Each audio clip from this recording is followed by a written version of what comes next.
cloud. So sorry about that.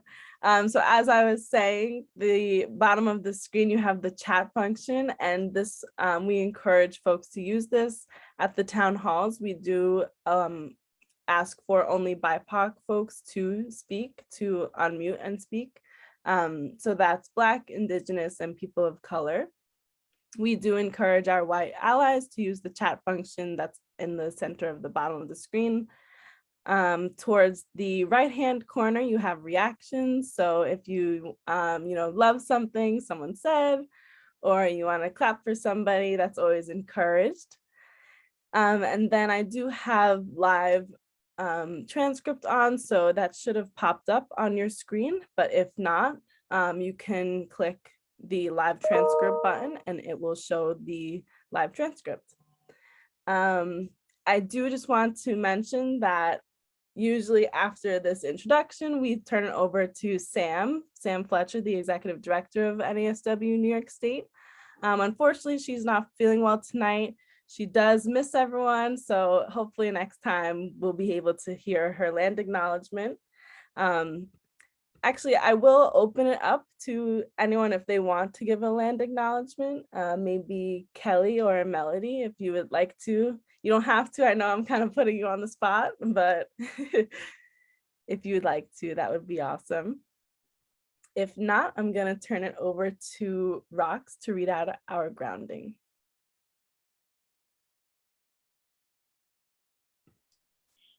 I can go ahead and do a land acknowledgement. Looks like Kelly might be driving. Awesome, thank you so much, Melody.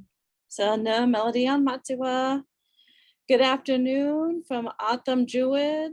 My name is Melody Lopez. I'm Hopi Navajo and Pueblo. Happy to be here at Revolutionize Town Hall. And when I say I'm coming from the Atam Jewid, that's the traditional homelands of the Tana Atam peoples. And it's also the contemporary tribal lands of the Pascoyaki tribe. When I say that, it says not I am acknowledging the earth herself, but I'm also acknowledging that my work as a social worker is always done with respect, deep responsibility, in reciprocity, and in relationship with the peoples of those lands as well. So that's how I conduct my land acknowledgement statements, and I urge all of you to consider your space when it comes to the peoples and the land of where you are. Thank you so much, Olivia. Thank you so much, Melody. And I'm now going to turn it over to Rox to give our grounding for tonight. Hello, everyone. My name is Rox. I'm one of the other facilitators for tonight.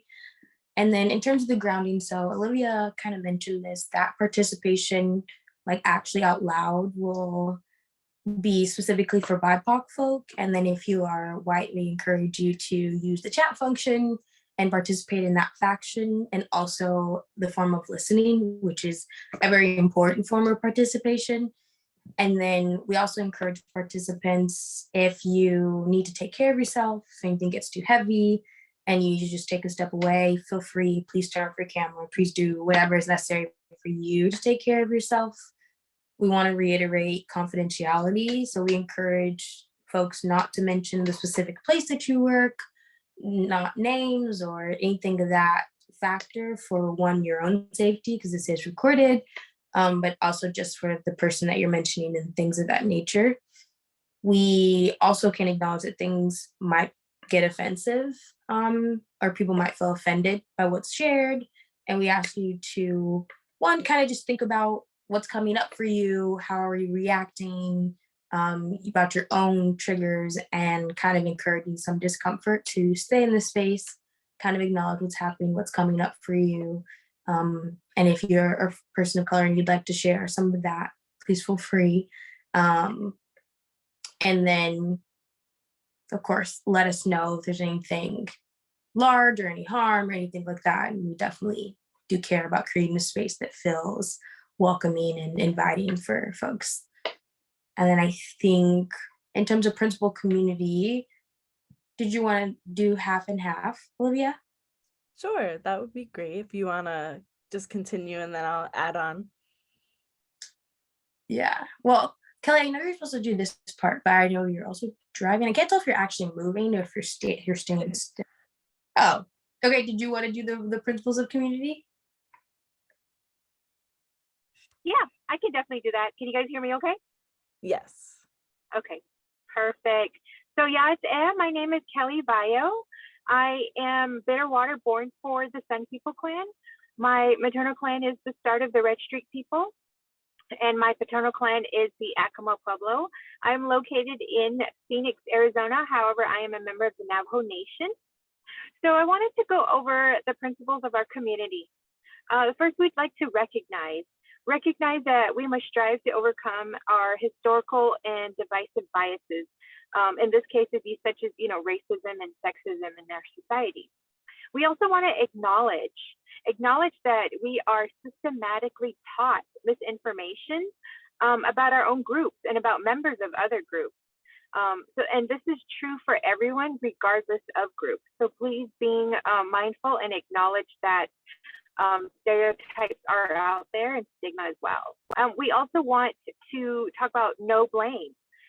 We agree not to blame ourselves or others for the information we have learned, but we will ask to accept responsibility for not repeating misinformation after we have learned otherwise.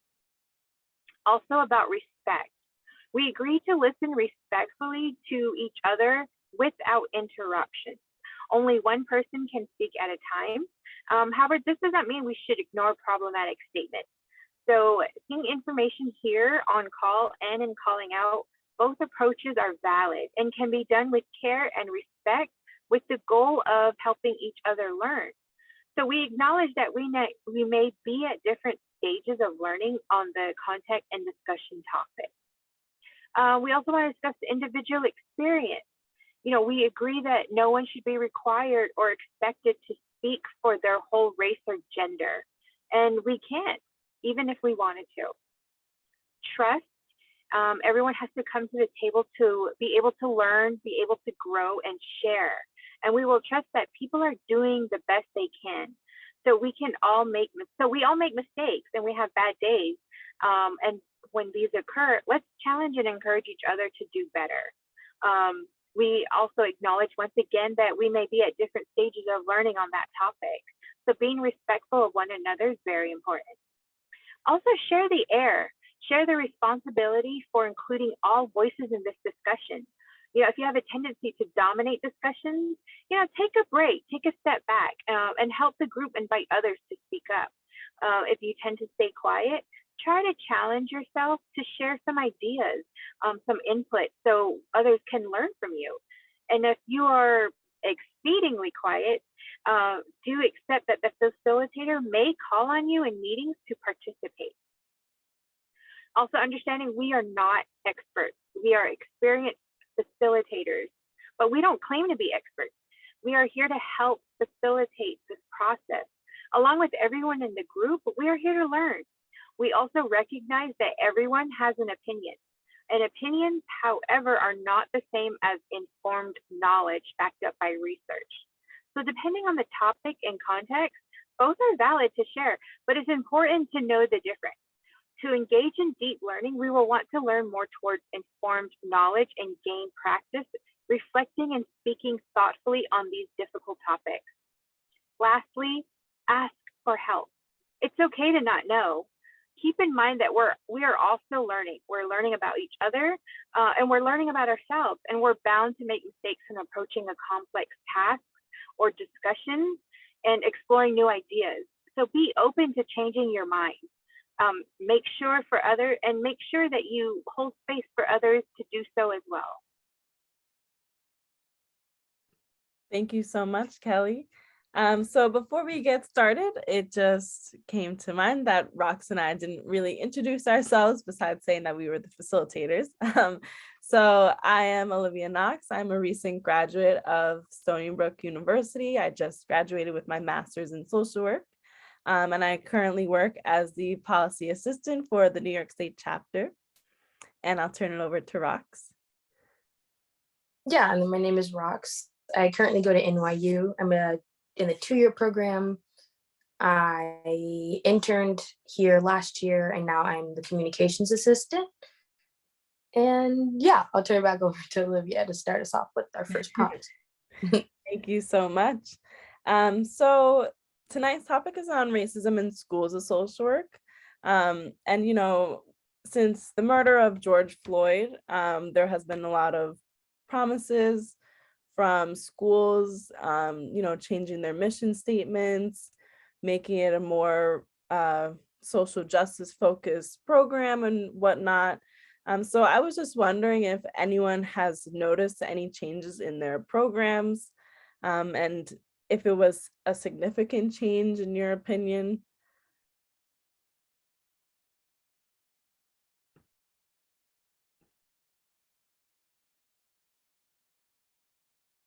Or maybe for folks who have graduated, not necessarily your program, but maybe your place of employment as well.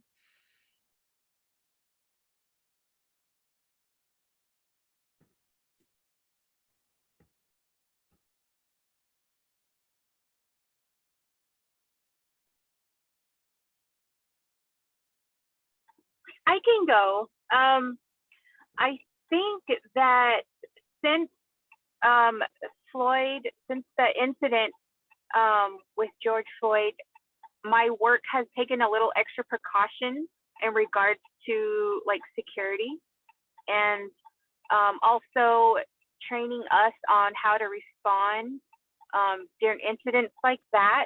Not so much that if it's happening to us, but like for individuals that have either witnessed or were a part of the incident or have seen some type of traumatic experience such as that we've taken extra steps in identifying the mental health first aid of it all, and also being able to provide that extra support and resources.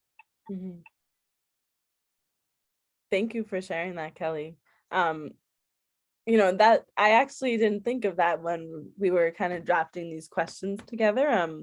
The impact that it has on those who witness, racist actions or occurrences. So thank you for sharing that.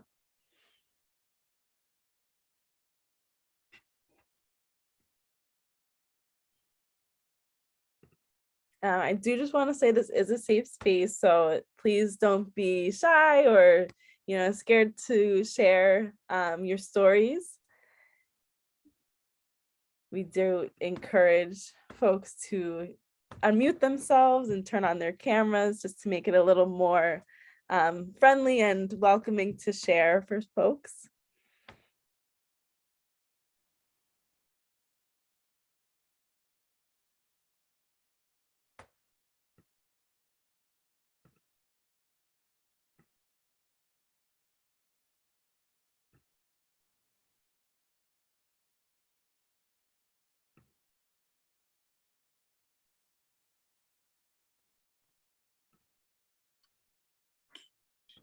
Hello, I'm Dr. Nathan Stevens. I'm an assistant professor in social work at Illinois State University.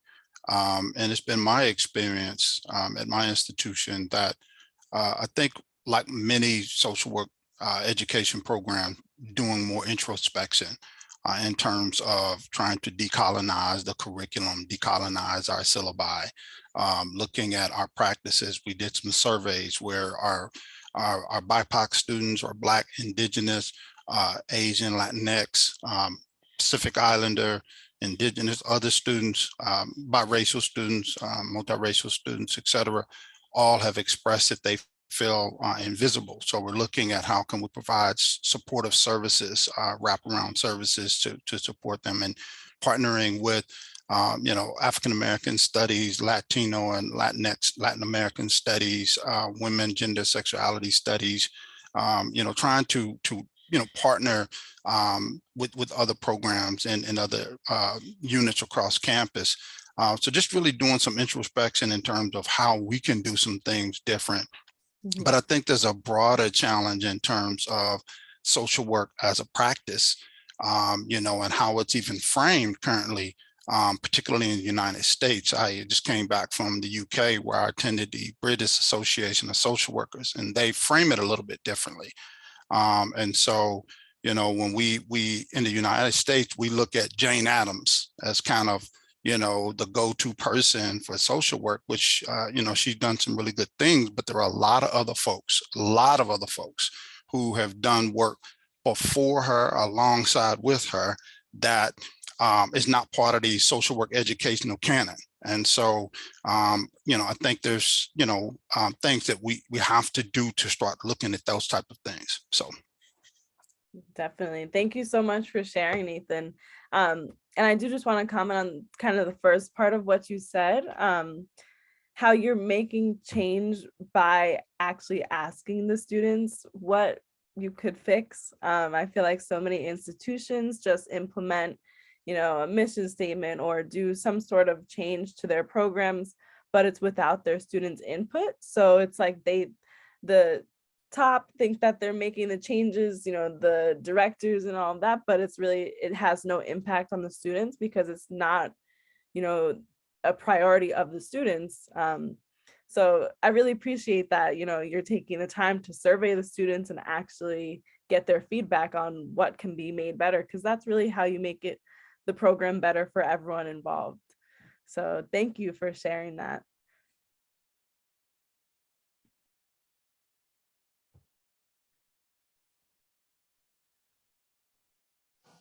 I can share. Thank you, Nathan. I've been trying to think of like how to phrase this, as I feels like schools are talking about it more, which I think is important. Um, However, I find in some of the spaces that I am that students get really frustrated when we spend like a year long talking about this thing that I've been experiencing my whole entire life, and like that the institution has been doing for so long, and that like we are not the first persons to bring it up. Like, I know we're not. Like, I would be flabbergasted if you were to tell me we were the first students to bring it up.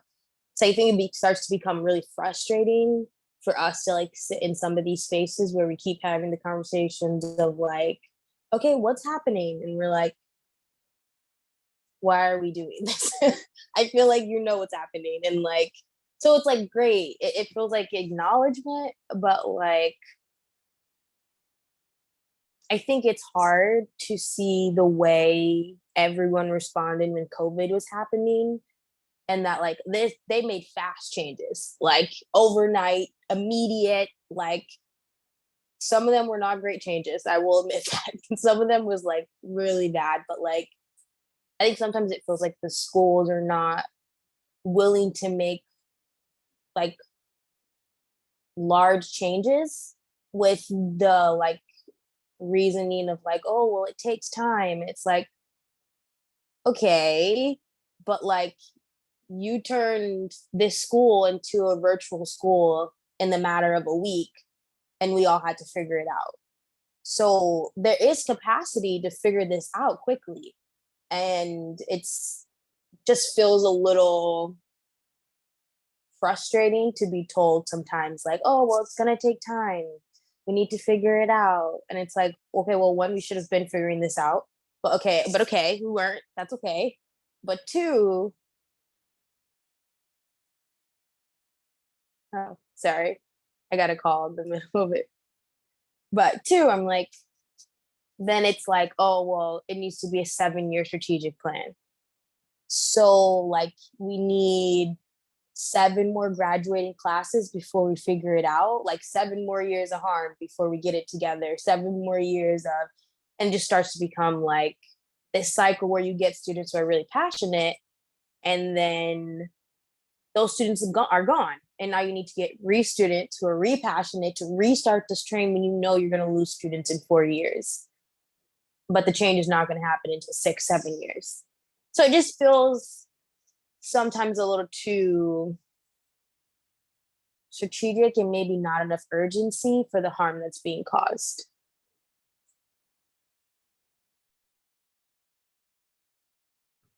Yeah, I definitely think that, you know, institutions pick and choose their areas of focus, and kind of relating to what Jennifer just put in the chat, that, you know, these dialogues around diversity kind of ended with the school year 2021.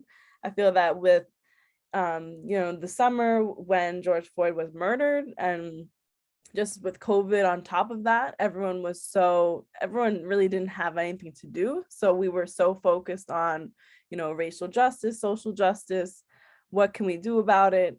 But it kind of seems like that flame is died down now. And it's like, people are like, why did this happen?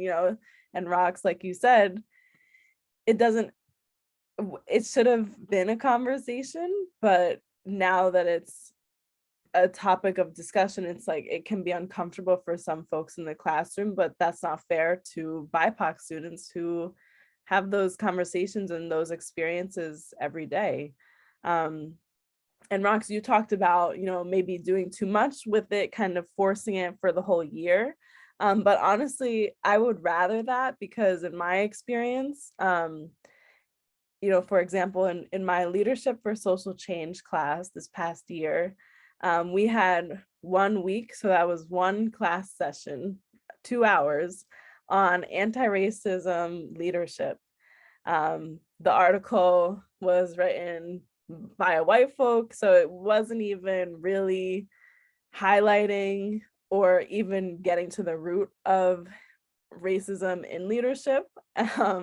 So it was just kind of like, to me, I looked at it and I was like, is this a joke? Like, this is the least that you could do, the absolute least, putting together 1 week out of a 15-week semester to talk about anti-racism leadership, but you're not even highlighting it from a person of color experience.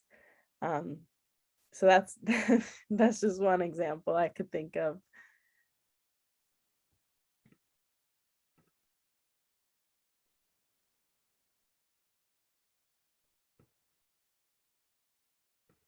Yeah, someone just put in the chat that they're a professor and feel that they tend to pay lip service, but don't really integrate what we need into the curriculum. That's exactly how I feel too. Thank you for sharing that, Paula.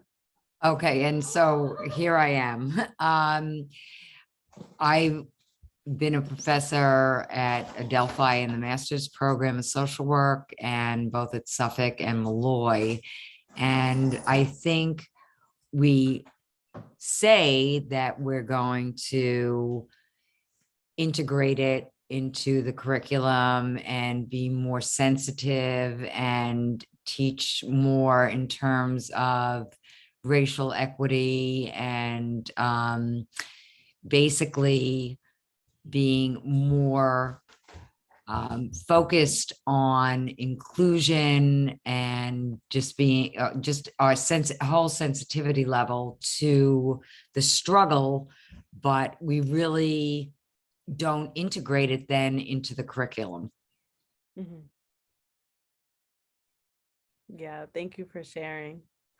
I'm curious for any students who are in the audience tonight, if you received any pushback or resistance to the changes that, maybe that you brought up to administration or professors, any pushback that you received from that, or maybe even from, classmates, colleagues?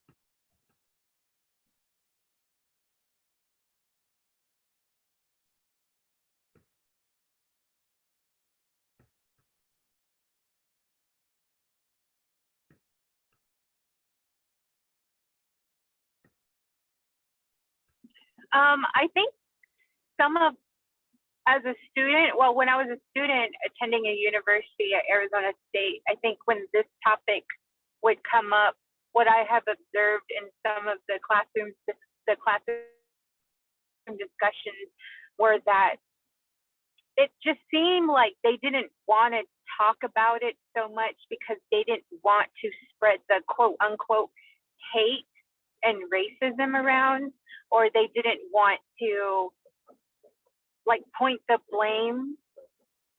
There was definitely, at least in the atmosphere around campus, of like other students defending like law enforcement when it had happened, defending like like they're trying to justify what had happened. And when it came up to talking about, you know, the racism around it, the social injustice around it, it was definitely a conversation of where the law enforcement being protected as to why they did what they did was more dominating than actually discussing what the main cause or the main issue around this whole thing was. And I feel like the excuse, at least some of the instructors had, was that they didn't want to start a discussion that was going to become heated, that was possibly going to be where they didn't want to point blame at people.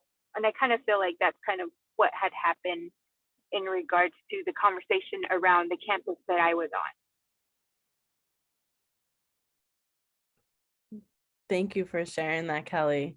You know, I definitely agree. And I also think that in terms of like having the conversations, that a lot of folks are uncomfortable with the topic. So it kind of starts on, you know, maybe anti-racist work, but then it, you know, shifts gears to, like you were saying, like maybe protecting law enforcement or just like a different topic that you started out talking about.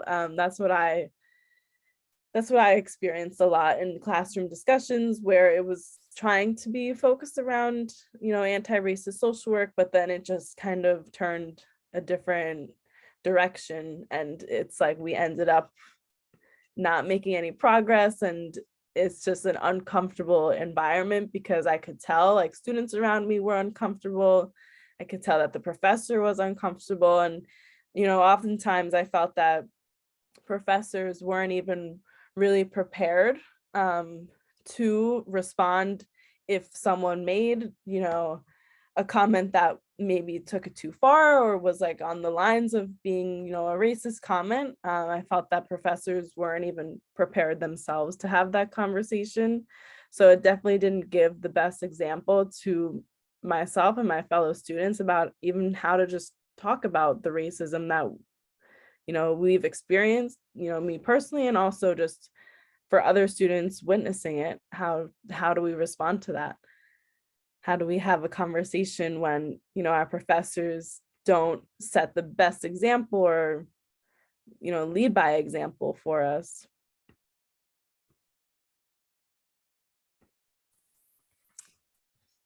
Thank you for sharing that. Hi, my name's Kristen, and I'm a professor over at SUNY Rockport in the social works undergrad program. And I'm sorry. We do ask that if you are white identifying to use the chat function. The purpose of the town halls are to amplify BIPOC voices. So I'm so sorry, but you know, this is how we began with it, and we just want to kind of continue with the regulations that we set in place in the beginning of this. So if you'd like to put it in the chat and we can talk about that, that would be great.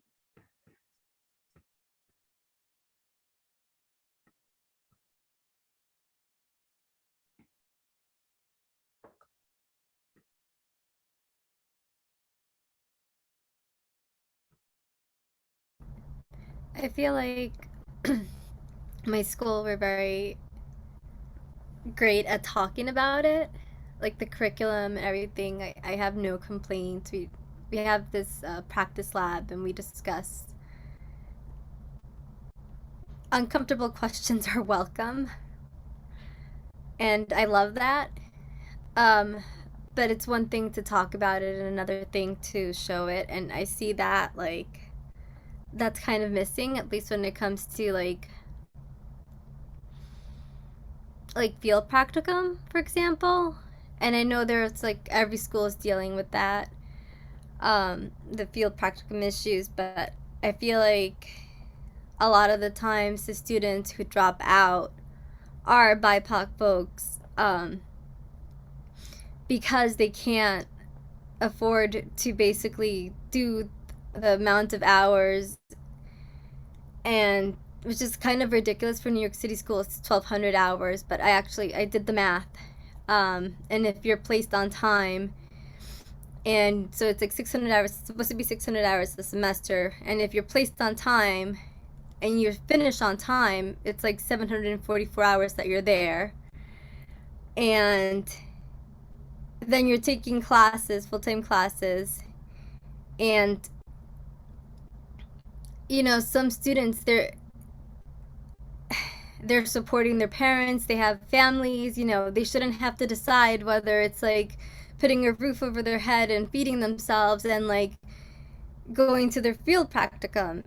And I lost a lot of friends my first semester. I mean, I'm still friends with them, you know, and they would have made amazing social workers because of field practicum. And I feel like that's in one way. And, you know, aside from one student, they're all BIPOC students. And it hurts that it's like we're going to discuss this in class, but how about like implementing it? Like, you know, I don't think that a student should. I know one student whose placement, she was just used as a translator. Like, what is that, you know?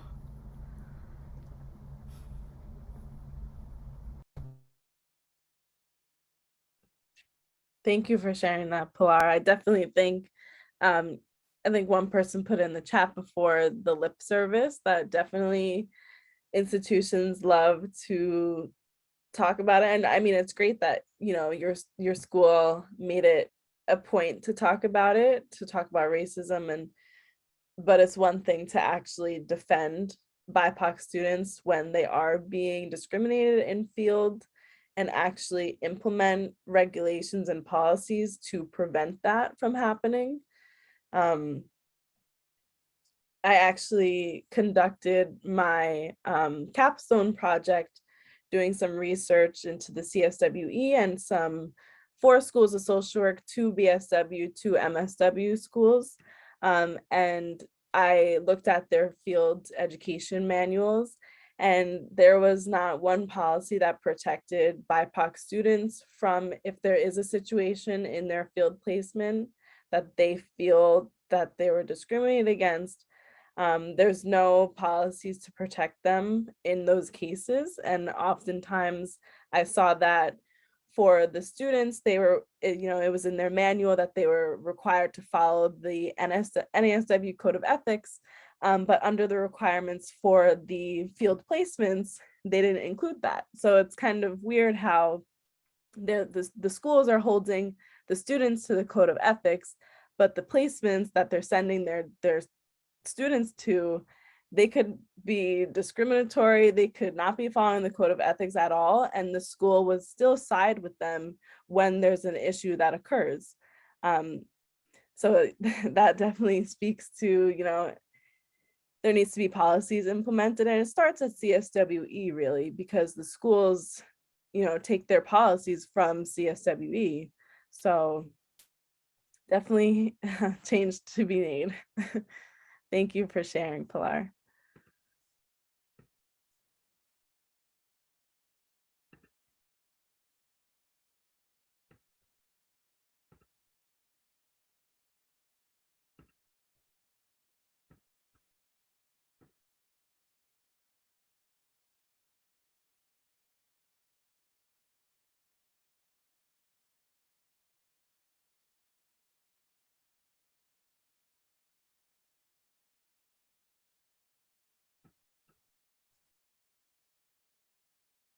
All right, so I will go on to our next question.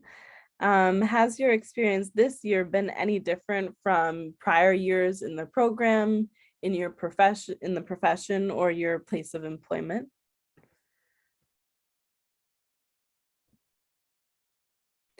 I know it was said before in the chat that kind of 2021 was the year that everyone was so focused on social justice, racial justice.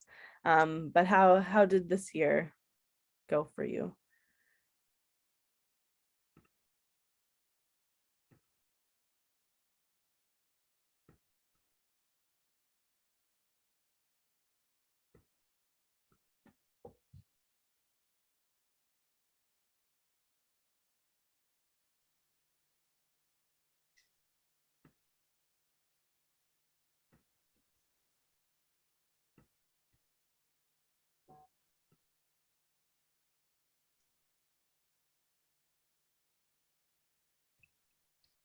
I'm just going to, as a professor, I think it's us that have to create the atmosphere within the classroom that allows a safe space for whatever the cultural sensitivity that needs to happen, not only, for Afro-Americans, but for all groups, to be able to speak out about their experiences. And I know for me, it's been a tremendous learning experience that I've gotten from my students, having them go through varying things due to their ethnic or cultural or race, their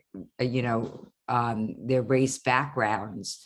So I think, really allowing or really creating an atmosphere within your classroom that affords itself safety for your students is, to me, one of the most important things that needs to take place and needs to continue regardless of what the quote event is for that particular year. I think this is an ongoing thing that needs to happen, because as you go into the field, unless you have that ability to really be sensitive and knowledgeable about different races and cultures and backgrounds, you really cannot really give good clinical care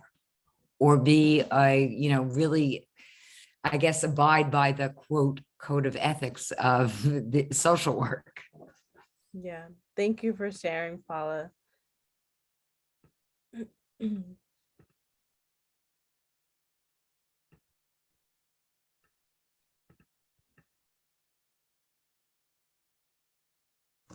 I do just want to remind folks that we are seeking to amplify BIPOC voices, and for our white allies, if you could use the chat function, that would be great.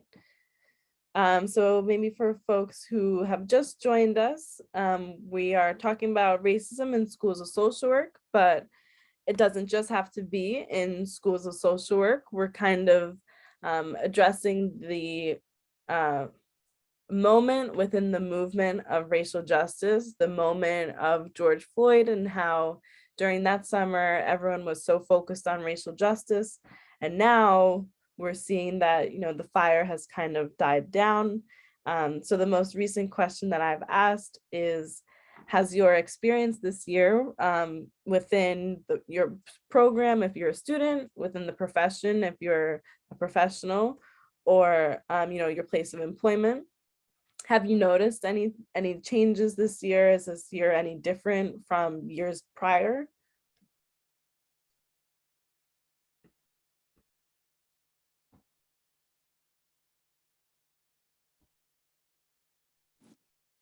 Hi, sorry I'm late. No problem. Thank you for joining us. Yeah, I'm in Minnesota, so I'm like an hour. I'm still on the work clock when you all start. But I do want to say that I thought it was really very interesting. I'm originally from New York. I'm a graduate of Fordham University. I really thought that it was very interesting that even with the incident of George Floyd, Minneapolis had to do a thorough investigation that took them a year to do. And the report came out, and the report showed the extreme racial disparities and racism that existed. And you saw people like shocked. Mm-hmm. It was very interesting because the white people were shocked, and they were on the news saying we can't believe that, 99% of the people that were stopped out of 150, 149 were Black. And I mean, they were like expressing these feelings of shock.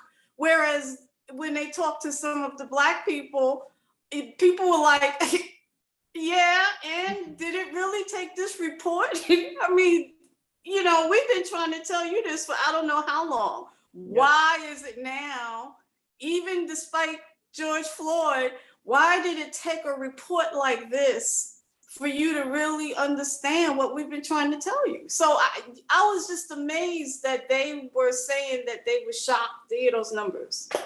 Yeah. When it's nothing new. Really, it took a year's report for y'all to believe what we've been saying? Yeah.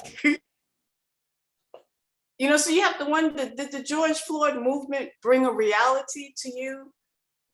For you to still be standing here a year later saying, I'm shocked at these numbers? Mm-hmm. I want to just share, I also came on late. I'm a faculty member at Silberman School of Social Work. I don't know if I'm the only faculty on the call, but I was really excited to see this topic.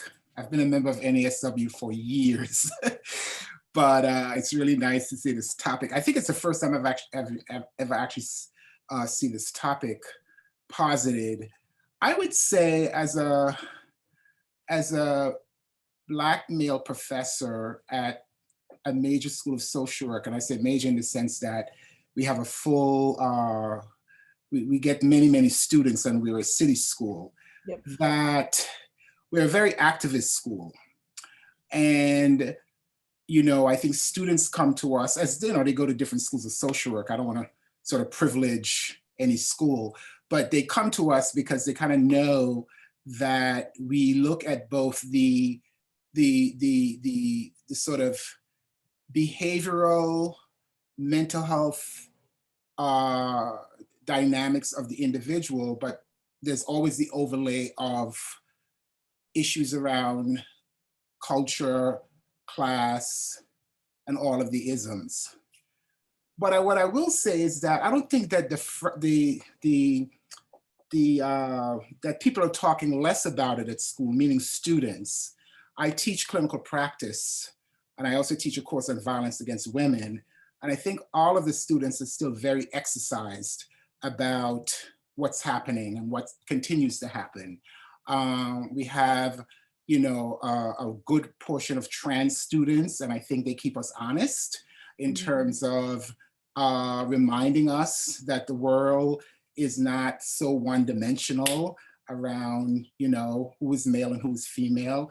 And I think as a professor, I've appreciated that. And there are moments where I have to really, you know, be mindful and pause and listen to students. You know, but I think that it's a thorny issue, right? Because I think that when you decide to come to social work school, there's a sense that you're done, you're cooked, you're on the right side of things, right? You're progressive. And, you know, I went to social work school a long time ago, and that sort of feeling was there. I don't think it has changed. And I think that sometimes when you, as a faculty member, particularly when you're a Black faculty member, that you have to be careful how you talk about race. And you have to be careful about it because I think it could be misinterpreted. And not that I would argue that I have figured it out, but I have the lived experience.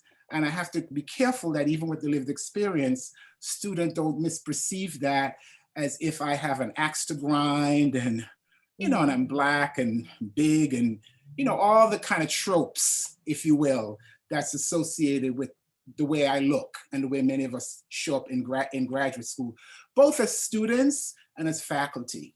So to answer the question, I think for me, and I'm only N of one, I'm not speaking for Silberman, I think that in my classes, students are still very exercised about this issue. They want to write about it, they want to interrogate it, but it's a struggle because you can't interrogate something without looking at yourself. I talk a lot about conscious use of self as a person going out to engage in clinical work.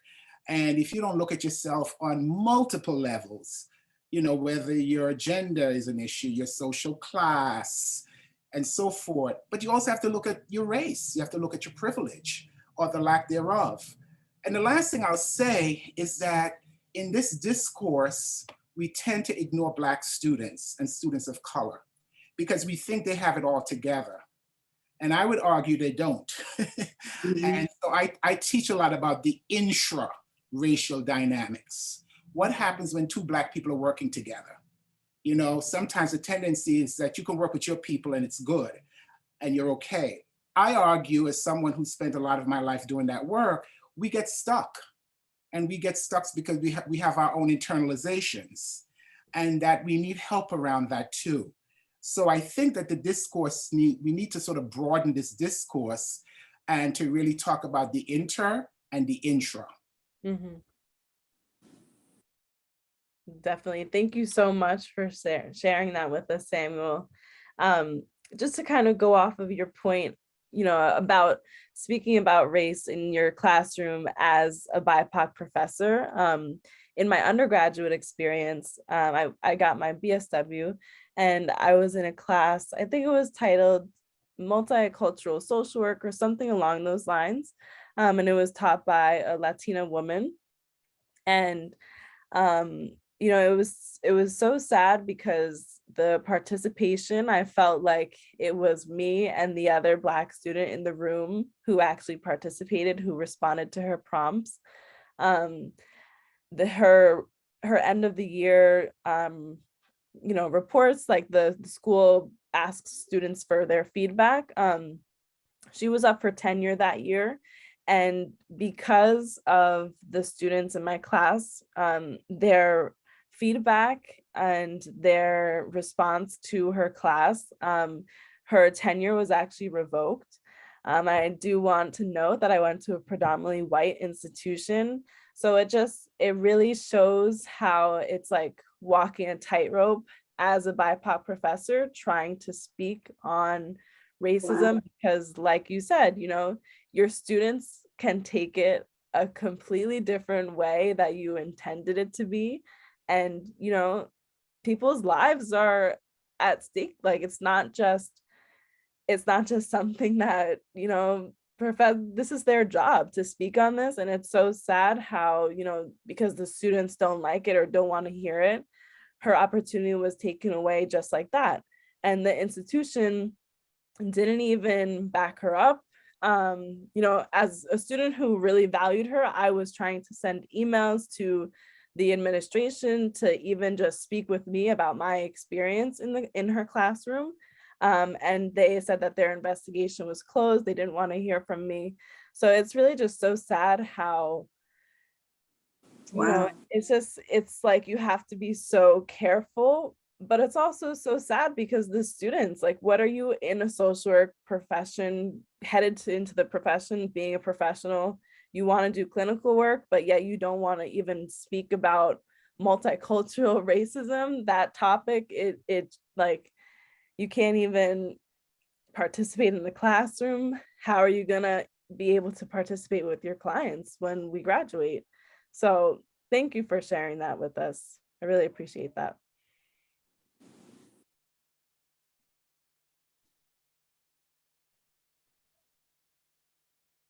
I'm glad you spoke on that, Olivia, because there's also, and I know this is happening nationwide, but I know like within Arizona, there was that whole conversation as well as banning critical race theory, the critical race theory curriculum in schools. And, you know, that kind of just the representative that had addressed that here in the state of Arizona, when asked like, why is this something that you're pushing for?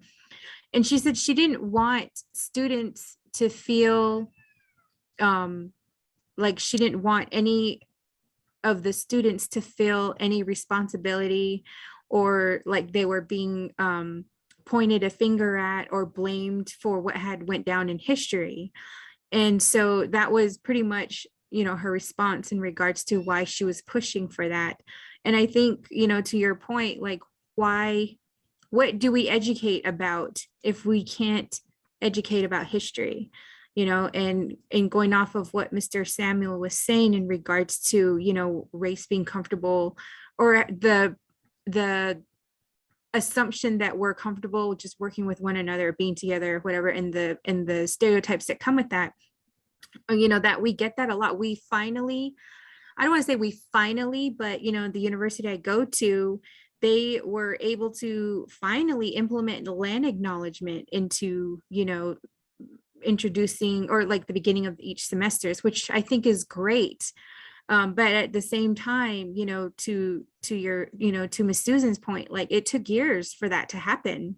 And all of a sudden it's happening. And so I think in regards to, curriculum, and I think it's now becoming the voice out there. However, there's still that whole uncomfortable environment to where no one really wants to speak to it. They don't want to be held accountable. They don't want to be held responsible. They don't, and then it goes off of the defense that, well, it's the way you behave, and that's why things had to happen the way they're happening. And it's going back to, pointing back at you. And so when you're looking, and it's kind of going off of just everything, this whole cycle of the snowball effect that happened. You got the Rittenhouse that happened where he wasn't even convicted of what he was doing. You've got the school shootings right now that's, all these little kids are being shot up in the schools, and no one's comfortable talking about these things. No one wants to talk about little kids,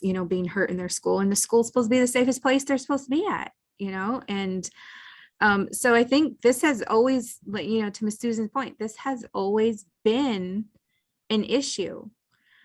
Now that the law of authority is actually being looked at, it's like, oh, we didn't know this was happening. Like, why didn't you guys say anything? And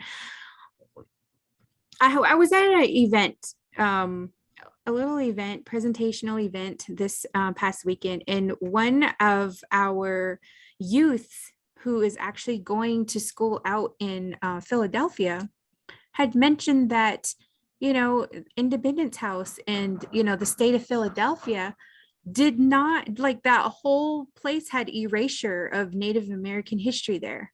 Like, not once was there any land acknowledgement or anything in that sense. And so it's just, this is what's happening. And I think it's all something that's now being brought to light. But at the same time, it's like, okay, so now that the kids are talking to it in regards to advocacy and activism, like everyone that's non-BIPOC are like, oh, I didn't know this was going on, or I didn't know this was happening, and it's kind of just, it's all of us like, oh, okay. So how do we speak to this? How do we implement this into the schools? Mm-hmm.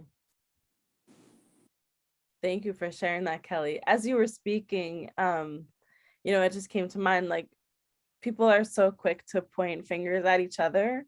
I took a course in my first semester of my master's program, so in the fall. It was titled White Fragility and Black Rage. And it was such a great course. It really opened my eyes to,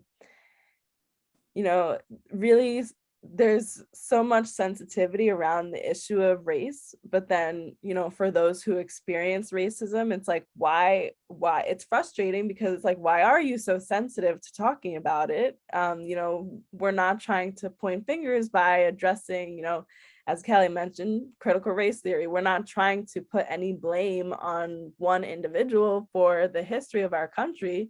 It's just kind of addressing the elephant in the room. It's not a blame game. It's not to point fingers at anyone. One person was not responsible for the whole history of racism in our country. So it's like, that class really opened my eyes to, both sides of the coin when speaking about racism. But I do just want to point out how it was an elective course, and the majority of the people in the classroom were BIPOC individuals, which I was pleased with, but I would have loved to see kind of, the demographic being more even in the classroom, and also implement that as a course requirement, as a mandated course in the program. It was such a great class, and it really taught me a lot. For social workers, it was eye-opening also how many of my fellow classmates chose not to take that elective as well. So thank you for sharing that, Kelly. You know, one of the things we did at Silverman many, many years ago is to make a course like that not an elective, but it's required. I don't know if anybody in the call went to Hunter, but you can't get out of our master's program without taking a year-long program that centers on these issues. Because what we learned is that when it's an elective, it's like an event, you know, Yep. so to speak. But if it becomes, and then you begin to ghettoize it, right? So only a certain kind of students will take that course. But at our school, a student comes in, and it's called the practice lab, and they take a whole year. And you can imagine it ruffles feathers because for an entire year, you're saturated. Our students, they were reading Cass this semester. And I don't know if anybody read Cass, but that was their major text. And, you know, if you read Cass by Isabella Wilkerson, it stirs up a lot. So it wasn't even like, quote, a textbook, right? Because it's not, Cass is not a textbook. But so I say that just to validate your point and to say it is really one of the only way that these courses can be considered to be, that we don't other these courses because they're then othered when they're elective, you know, because, you know, sometimes it's just because for convenience, like I got to graduate, I'm going to take all the stuff that I need. You know, I'll take 2 semesters of trauma, 2 semesters of psychodynamics, but I won't touch this other issue unless I have to. So thank you. That's exactly it. And, you know, to speak on, you know, the uncomfortable conversations, if you're not comfortable having these conversations in the classroom, you'll never be comfortable having them when you're a professional. There's no right time other than while you're still a student to learn and grow from your mistakes. If you know, go about the conversation in a way that, you know, is not acceptable, like you should be able to learn from that and grow from it before you're actually a professional who can actually do more harm than good with the client trying to address it in the wrong way. So absolutely, it should be mandatory. And I love that, you know, that was a year-long course. I wish I wish my course was more than just a semester. It seems like 15 weeks went by so quick. And, you know, for the white students in the classroom, I did see that in the beginning, they were very, very reluctant to sharing and participating in the classroom. But, you know, as the semester went along and we got towards the finals week, you know, everyone just seemed to kind of let their guard down and really be vulnerable. And, you know, for the white students, they were sharing, you know, their experiences with racism without that fear of being judged or, you know, maybe saying the wrong thing. So absolutely, it should be mandatory, and a year long is the minimum really for a whole lifetime of being a professional social worker. And I would think that the amount of social workers that end up working in areas that are systemic, you know, whether it's social services, whether it's education, whether it's juvenile justice, whether it's child welfare, you know, whether it's criminal justice, all of these systems are disproportionately overpopulated by African Americans. So, you know, I would think that they would require in social work studies something that's going to really allow them to exercise that empathy that we are bound as social workers to have. So, you know, having an understanding of what it feels like to be institutionalized as an African American family or child or individual is, I think, integral to the work that you do. You know, being able to understand why so many Black kids are in special ed, being able, you know, because as social workers, we're also advocates. So, you know, I don't understand how there is no requirement to a course that talks about something, racism, which is so real in the social work world. Absolutely. And I just want to add something to the discussion, just to answer the question about what changes I've seen at my place of employment. I had the opportunity to actually, I was a student at the university where I now am employed. And so I have the experience from both ends of the spectrum, my experience as the student and now my experience as a staff member there. I feel like what has changed is the conversation, is the continuing education opportunities about being anti-racist, and we've had retreats. But what I've noticed is my coworkers or peers, they're now like tired of the discussion, or like in like, oh, another anti-racist, and to me as a person of color, I'm like, yeah, another anti-racist opportunity.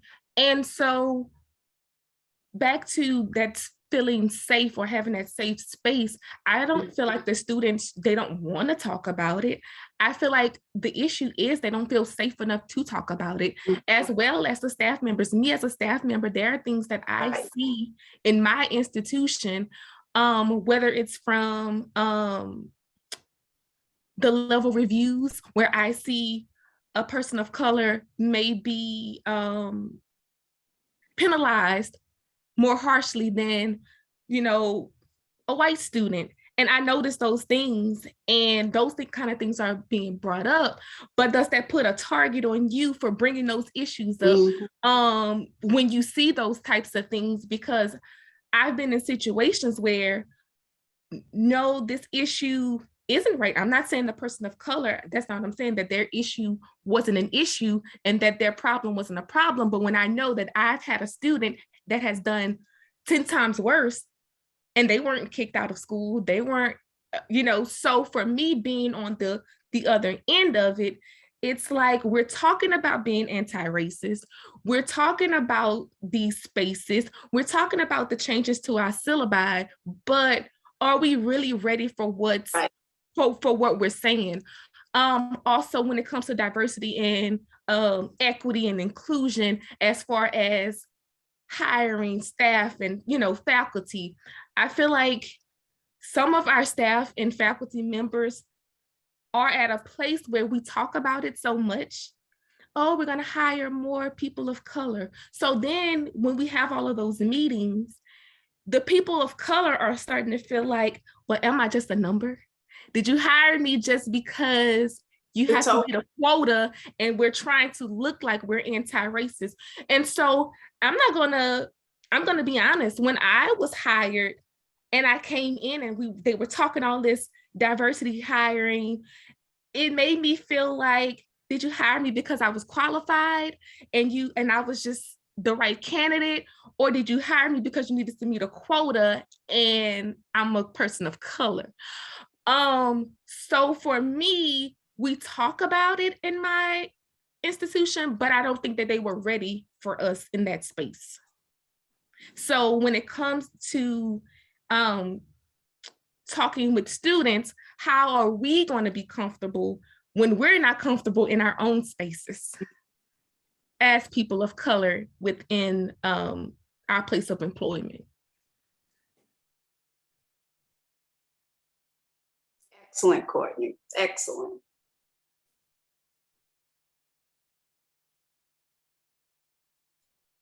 Thank you so much for sharing that with us, Courtney. I think you really spoke to what a lot of BIPOC individuals honestly fear, getting hired. Like, is it genuine, or am I going to be kind of tokenized, like, oh, let's turn to Olivia to ask a question about diversity, or, like being that one person of color in the room that everything is kind of your issue, you deal with it. Like, that's not the purpose of being in that place of employment. So it's definitely, it's questionable about, the institutions, and just, are you genuine or not? And that's always kind of a question that's, in the back of your head. Like, am I actually valued, or is it just a check? I'm just a check mark for their box. Thank you for sharing that, Courtney. That kind of just reminded me of a conversation with the town hall, I think a few months back in April. And it was something Rox had said when we were having a discussion. And she had mentioned something similar to what you were saying, you know, with students, when you had mentioned students don't feel safe, especially BIPOC students, to talk about this. She had mentioned, you know, the color of my skin is my consequence. And I really just resonated with that, because you are absolutely right when it comes to, you know, BIPOC students talking about these issues, talking about these challenges, and then being told that they're being disruptive or that they are influencing. And so that's, you know, some of the responses that educators give our students. Yet they're saying, you know, your student isn't engaging, they're not, you know, they're not contributing to the conversation. And it's like, well, what do you want them to do? Do you want them to speak truth, or do you want them to go off of your truth? And so I think it's definitely that, you know, Rox saying that, you know, the color of my skin is my consequence. And I think that just resonated and went along with just exactly what you were saying, Miss Courtney. Thank you for sharing that. Also, to add, I think that we have to also take into consideration, I know as a person of color, we have to do a lot of shifting in our spaces. So that within itself is pressure on us to come into these spaces and have to shift to fit where we are. So that's a conscious thing that we're constantly carrying with us at all times, that we have to shift to fit into these spaces that weren't created for us to begin with. So that's a whole nother thing to think about. You're so correct, Courtney. I literally had to leave a job because once I got there, I was the only person of color out of this major organization. And the expectation, I did not feel like I could fit into that world. I felt like we spoke different languages. I felt like how I saw a problem was not the same way they saw a problem. How my solution was not the same. I mean, we were in literally two different worlds. And it got to the point where I was like, I'm too old to deal with this. You know, I've had my fight and I've had my struggle, and I don't mind continuing, but I can't be your token. All right. If you hire me to do a job, and I'm going to do your job, but if the only reason you hired me is to be your token, it's not going to work. Just wasn't going to work. So I fully understand exactly what you just said.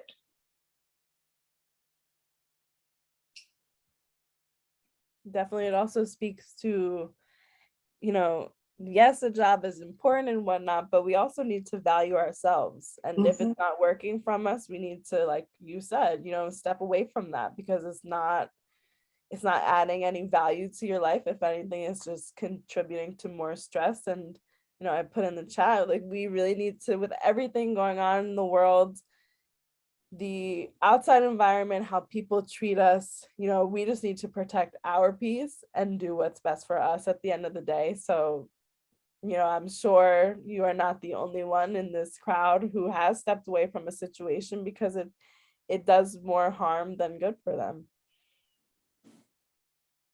Yeah, it's amazing that there's this expectation that bringing in this Black person is really gonna, you know, create something different for you. If you're not willing to change based on bringing in the knowledge of this person of color, that's, you know, that's going to come with that person, you know, then it's just going to be a conflict. I just, you know, to me, it was like the level of stress you're talking about dealing with. Yeah. Yeah, that was entirely too much. I couldn't handle all that. Yeah. It's also like when, you know, a person of color is hired in a position of power, but then the organization doesn't give them that support to actually implement any changes that would benefit their BIPOC employees. So it's kind of like, yes, you're in this position of power, but you're still stuck. You're still having to abide by, the white supremacist just kind of culture that we live in. Absolutely. Absolutely. And that's exactly because that position was an executive director position. Mm-hmm. But what executive director has supervision with a board member every week, and all your emails have to go to that board member? I mean, where is that done? And so it's like, oh, no. Yeah. Couldn't do it. Became very stressful in a very short amount of time. It was, but it was a major learning lesson for me to see what that's like. Mm-hmm. So yeah, it's crazy. Thank you so much for sharing with us, Susan. Melody, I see that you have your hand raised. I really just kind of want to respond to what Susan was saying, because people talk about burnout in social work. And it's funny the things they think that are burning us out as social workers of color versus what are the factors that are really burning us out.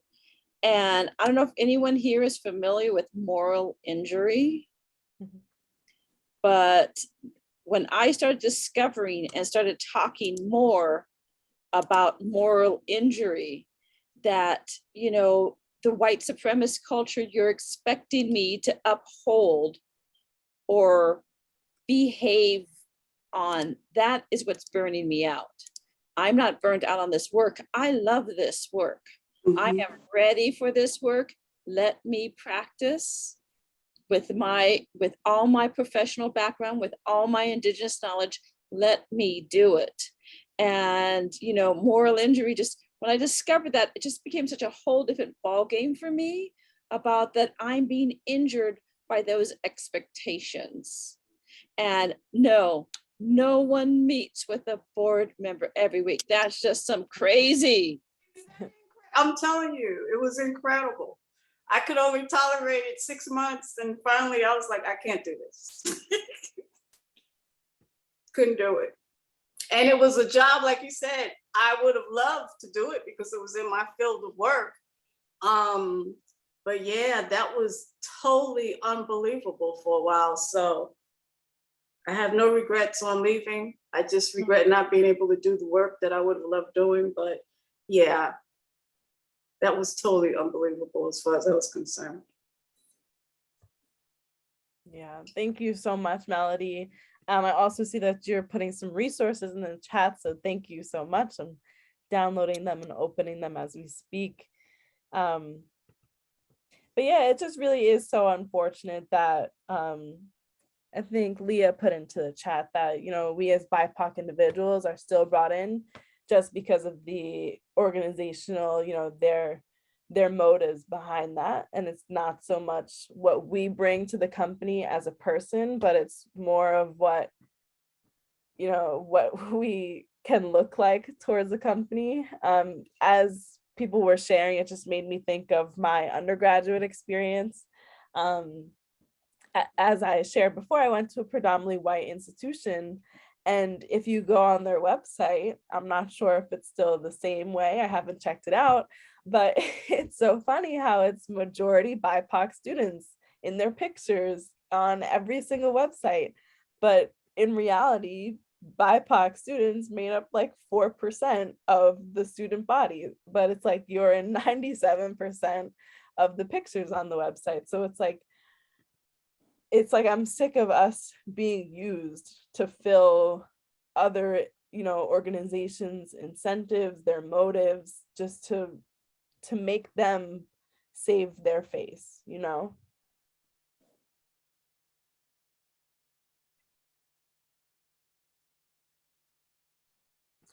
So I'm just being aware of the time. It's 7:17, so I kind of just want to ask maybe one more question, kind of leave us off in a positive direction. What other work would you like to see being done in, organizations, places of employment, the profession, and also schools?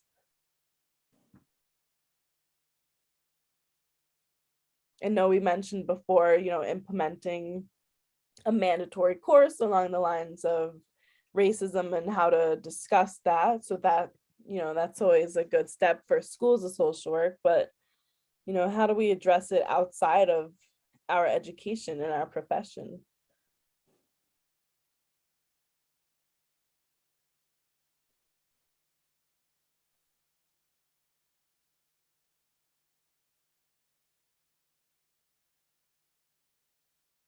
Or if anyone else has any other recommendations for schools of social work, that's also encouraged to share. Yes, Melody, accountability for field placements too. Absolutely. And that, that begins with CSWE putting in policies to protect BIPOC students, and then hopefully schools of social work will follow. I know something that I often come back to because I think it just shocked me when I came to do the master's is I think actually acting like the clients that we serve are valuable to us in terms of like the way that we treat them matters. And that I find that often people who come in for the program, if you're not doing like the fast track, are sent to work with very vulnerable populations immediately while they're being taught. So you're expecting them to be taught something at the same time they're supposed to be providing this exact same service. And you're wondering, like, how can we really serve these clients that really need folks that like are understanding some of these like principles and ideas when they're having like real life situations. I don't know how I'm going to eat tomorrow, but I just learned about this training 6 months into my program that like I could have known beforehand and it would have been more beneficial. So it almost feels like the MSW program itself is set up in a way that almost feels like a little backwards, that like we are thrown into immediately helping clients. Immediately we get a placement, and like, I shouldn't say immediately because some students really, it takes forever to get them a placement. But, like most of us are getting placements. But like with such vulnerable populations, and then like, I've been in classrooms where like, they're like, my client brought up suicide today. When are you going to teach me how I'm supposed to have this conversation? And they're like, oh, we're going to bring it up in 3 weeks. 3 weeks? What do you mean 3 weeks? My client just asked me about it today. Like, I went home sobbing today. I don't know what I'm supposed to do. And it just feels, you are serving those of us on the margins. Like we need actual like help. And like, we can't blame students for this process of social work that we thought was going to prepare us properly. Like, at some point, someone needs to take accountability, and it always feels like if students bring this up, then there's retaliation against them. And I've been told like, oh, well, it's your fault. Why didn't you bring it up to your field placement? They should have trained you. Then you ask the field placement, oh, why? The field placement's like, well, why didn't you get trained? Oh, your school's supposed to do that. You're supposed to learn from them. The school's like, well, why didn't you field placements? And why didn't you read more? Why didn't you? And it's like, why am I in school? I thought we're here to learn something and to be taught. Like, I thought that's what I was paying for when I signed up. So I have this continuous gripe with like the way that this system, the MSW in particular, is being ran. And it's not just my school, because I've talked to other people in different programs, and they're saying the same things of like, yeah, I graduated in 2 years, and like, am I ready for this? And I think that's like a valid question to be asking and to be answering. And it almost makes sense for this imposter syndrome to be here, because like, yes, you're being taught, but like, if you're not going above and beyond to like read the extra articles, read the extra books, do all these things, like, you're really being thrown into the deep end and being told like, I hope you can swim. You got it. No, you can do it. Like, I've seen you're resilient. I'm like, I don't know if I want to keep being resilient when you could just teach me. Like, I don't know when trauma ever made me feel better or taught me something. Like, I'm still undoing trauma from years ago. Like, I really have to work at that. So it's like, I need the programs to be doing better before they like just send us off and say, you got it. Absolutely. Thank you so much for sharing that with us, Rox. As you were sharing, I was just thinking about my field education. I think it was like field seminar, something along those lines. Basically, the class where we met weekly and we would just talk about our field placements, and like that was supposed to be the place where we took all of our complaints with our field placements. Um, and just remembering the most we ever got into addressing situations that students experience at their placements was through role plays. And it's like you could a role play with a fellow student who you're comfortable with is not going to do anything to prepare you for that conversation when you're in the field with a client who is actually living through that situation. So I completely agree with you. I definitely think our schools of social work, the program, it sets us up for, like you said, for trauma, for gaslighting, as Pilar put in the chat. And it's also like you said too, Rox, like imposter syndrome. Like I'm in school for this, but I don't feel like I'm prepared to do this in real life. Like no matter how many role plays I do with my fellow classmates, and in my experience, this was during my undergraduate courses, and I was with white folks who the situation was so drastically different from the person in front of me, so it was so easy to just put on a hat and pretend like I was talking to a client. But in real life, it's like I don't know how I would face that with the individual who is actually experiencing that right in front of me.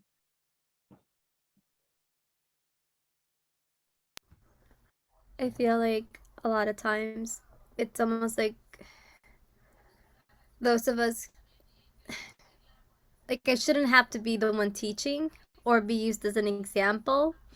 We talk about serving communities that are underrepresented, and I find that sometimes I'm like the only BIPOC student in the class, and there was there was like a few classes, but the one class that comes in mind where we're talking about clients who have food stamps or SSI or whatever. And I remember one student being like, "Oh, I can't imagine like that happening." And I had written a private message to the professor like, I know exactly what that's like because this is what I'm dealing with now. I have SNAP benefits. I have SSI. I have all this stuff. Otherwise, I wouldn't even be able to be in this program. But at the same time, it limits me. And I guess she didn't realize it was a private message, and she shared it with the class. Oh wow. And then that wasn't even like the big deal. The big deal for me was when one person came up to me and they were like, "Oh," because it was a legal rights class, and they were like, "Oh, you must really be really good at this because you have you used to be paralegal, so you have a legal background." Even after this class, like, and I was like, "No, it's just because I'm living it. I know what it's like because I'm one of those people in the textbook you read about, and I hope that one day you're not one of those people in the textbook you read about." And that you don't have like this air of superiority because you're not. Mm-hmm. And it's tiring.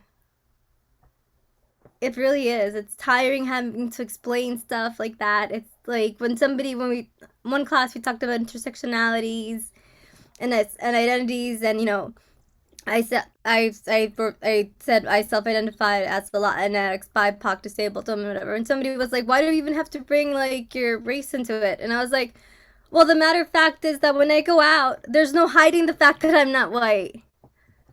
So I'm going to bring my race into it because usually it's brought into it first.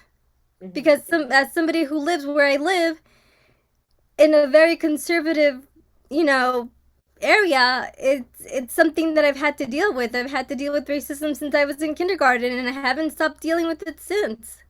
So you're going to have to excuse me if like this is how I identify because this is how I've been identified. I've always been looked at by my skin color. So there's no getting away from it. Sorry. Mm-hmm.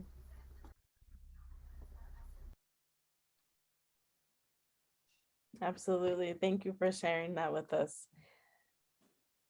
you know, it's like, why do you talk about race so much? It's because I live it every single day. Every single thing that I experience is due to the color of my skin. There's no denying that, you know, I've accepted it. So why can't you accept that? It's not even your story. Why can't you accept that? I also want to add, I forgot who it was that was talking. I think it was Rox when she was talking about the whole field experience. I think that one thing that we can change in the universities, just from a personal experience, I had an experience in my field internship where I was getting coffee and answering the phone, and the other interns were doing social work, learning.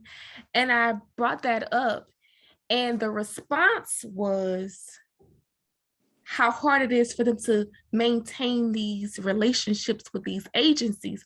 So, with that being said, I think that all universities, we need to take the side of the students who are there to learn and who's paying their money to get the education. I feel as if, yes, I know that it's hard to maintain these relationships with agencies, and you want to keep these doors open so you can have, you know, future students attend these agencies for their field experience. But at the same time, if those agencies aren't providing your students with adequate experience and learning opportunities, then why are we concerned about maintaining those relationships? Or why isn't it a conversation with that agency on what you expect for your students to be learning while you're there? As a person of color, I feel like I did have a target once I said, hey, I'm not learning at my internship. They have me getting coffee and answering the phone. And the concern wasn't me saying, I'm about to graduate, I'm not learning. It was, let's maintain this relationship with this agency. So I think what needs to change is that we need to take our students into consideration and not focus so much on the agencies and maintaining those relationships.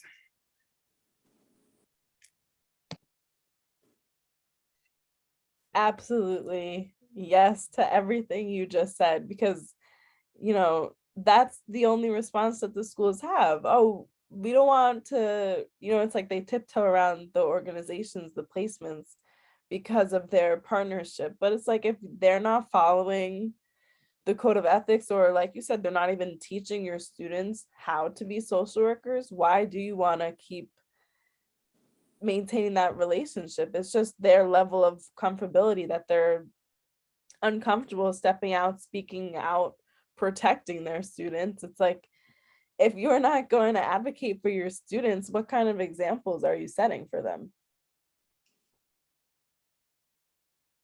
And in addition, if you're going to punish your students for advocating for themselves, that's even worse. Yep. And I think that internship is so critical, because when I went into my MSW program, I had already been working in the field for like 19 years.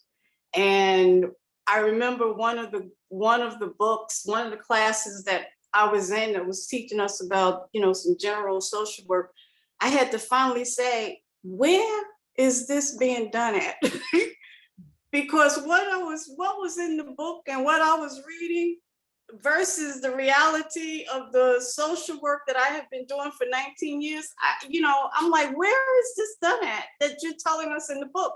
So that internship is so critical, because that is the reality that is often very different than what you're reading in the books. Mm-hmm. So, to get gypped where you're not getting what you're supposed to be getting out of your internship is a true disservice, truly.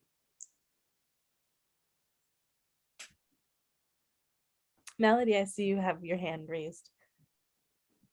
So I'm going to call a little bit of racist BS on this, because as a field placement that is specific to Indigenous populations in Arizona, the university that offers me the field placement does nothing to protect their relationship with me. Wow. So I think it's certain places that they want to maintain a relationship with. I do not see that across the board at all.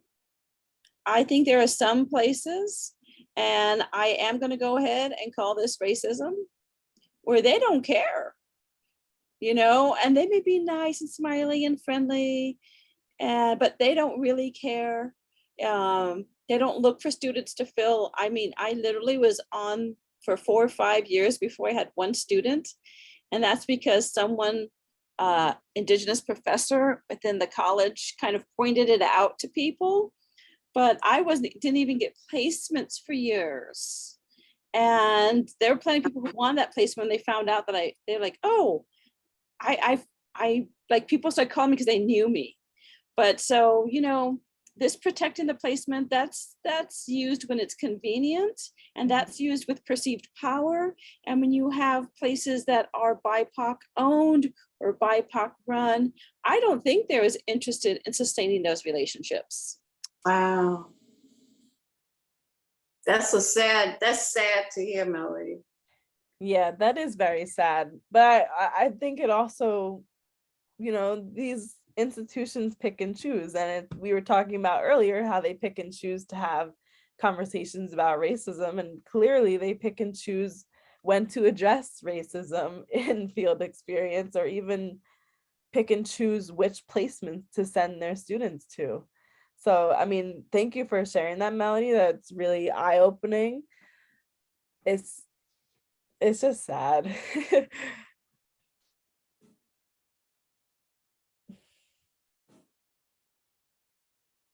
So I do just want to be mindful of the time. It is 7:34.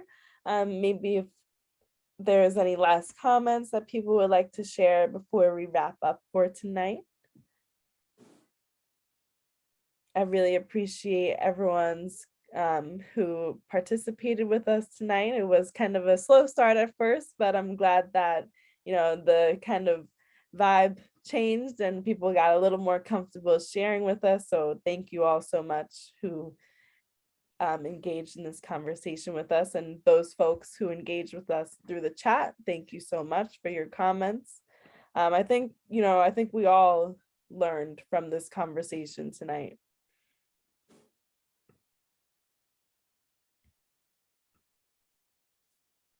Angelique, I see your hand is raised.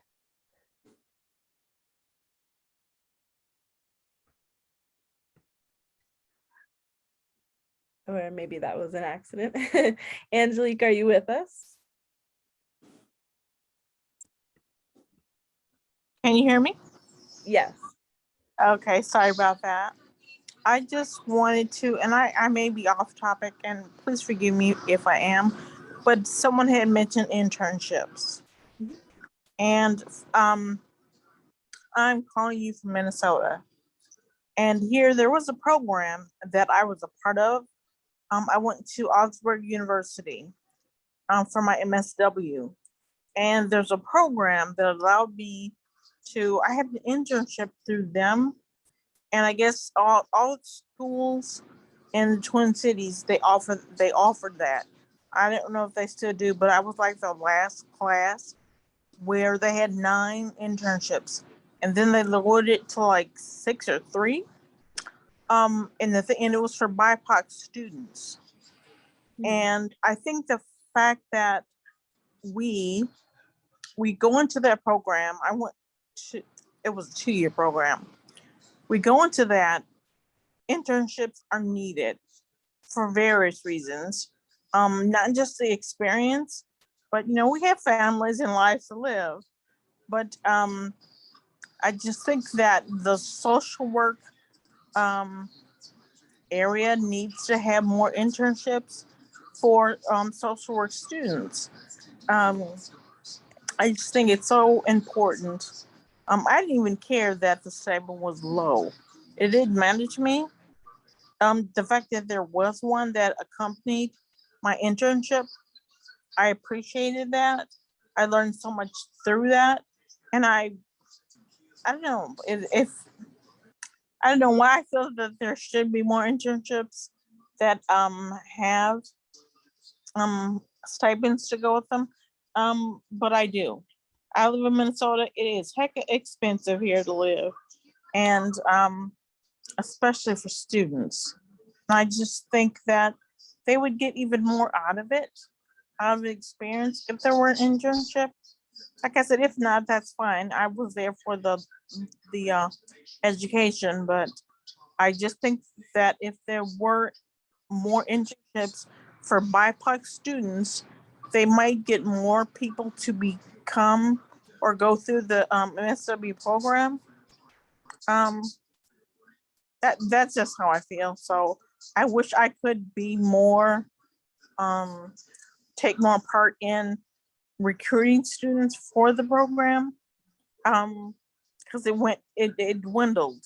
It was through the state, but it kind of went down. So I just think that more students would take part if they knew that you're so used to hearing about places not having internships, and if they do, well, no, most places don't.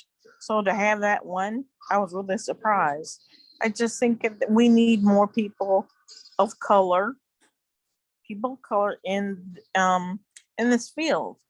We just do, and I think that that would really be helpful to them. So if there were more programs that offered it. Yeah, absolutely. Thank you so much for sharing that with us. I don't know if it's like the area that I'm in, or I mean, it's probably the area. I'm in Long Island. But I have never seen, a placement specifically for BIPOC students. And I think, I completely agree with you. It's just a level of comfortability and safety for the student as well, going into the placement, like knowing that you're not going to be, well, hopefully you're not going to be at harm, at a placement that's specifically for BIPOC students. And also, you're not going to be that token BIPOC student at the placement.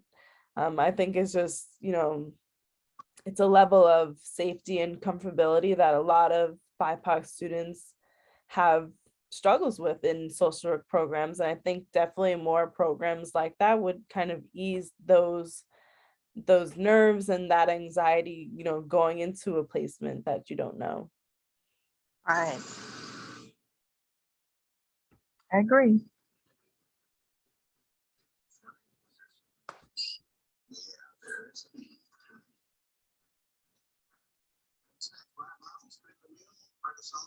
Well, thank you all so much for taking your time out of this evening to have this conversation with us.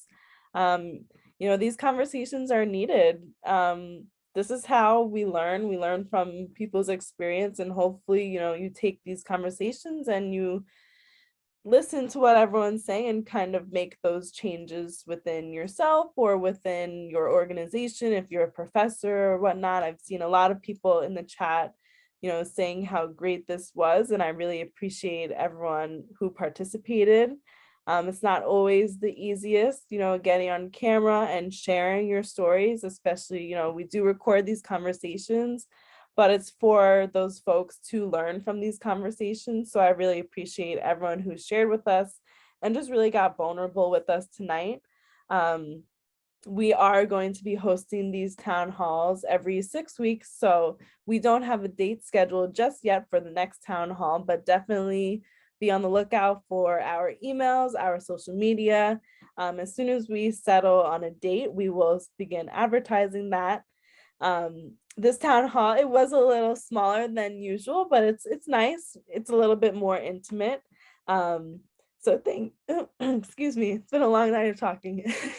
Thank you all so much for joining us tonight, and be on the lookout for our next town hall.